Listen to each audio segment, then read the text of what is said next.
So I'm here with Dave Carell, sorry, Dean Carell. Thank you, Frank. And the next tip we've got from his Mastering the Basics book is to remember people's names and always get them right. Somebody's name is the most important word in the world to them, and if you get somebody's name wrong, you're basically saying that you don't care about them. You know, you're not going to get Kylie Minogue's name wrong, are you? Or the Queen. No. So that's pretty key. So how do you do it? How do you remember people's names? Well, it's probably one thing that we all say, I'm bad at names. Somebody will say, I'm very bad at names. I can never remember names. Yeah. And to me, I think it just takes time. You have to associate somebody's name with an object or a figure, or actually it goes back to what we talked about a couple of weeks ago about listening. So when you say you're Chris, so it's putting in your mind Chris.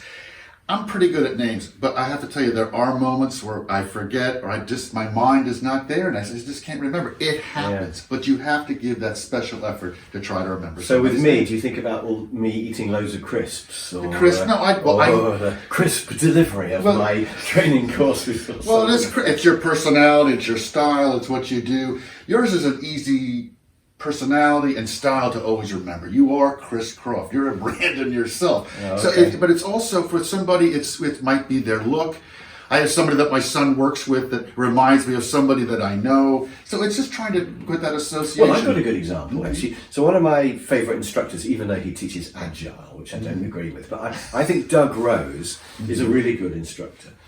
And when I first met him, I thought, I'm going to remember the name Doug Rose, but of course it's really easy because I just imagine him, doing my garden. Okay. And I literally did that. How you do that? Yeah. Okay. Yeah. And of course now I know him, he's Doug, it's no problem. Right. But for a while, each time I'd meet him, I'd think, oh, there's that guy, he's digging my garden. And I go, hi, Doug. Yeah.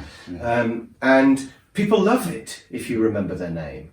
And particularly in a meeting, if there's several people and you learn all their names, I mean, I'm not very good at that, but that's a really good It is hard. I mean, I'm actually, as I said, I'm pretty good at it, but what I don't like is how many times have you met somebody and they say, oh, it's nice to meet you, but you've met them 3 times before. I mean, and you've said, hi, my name is Dean. They go, oh, nice to meet you, Dean. I think, did you not give me any attention when I first met you? A while ago? So to me, that's a sign of respect.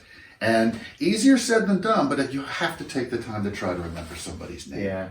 We used to have a chairman of a group of companies. So I was working for a company called DRG Plastic Films. Okay. And the DRG group had like 30 companies. And the chairman used to visit each company once a year. And he would come round and he would actually do a tour of the factory. It was like the Queen visiting. Right.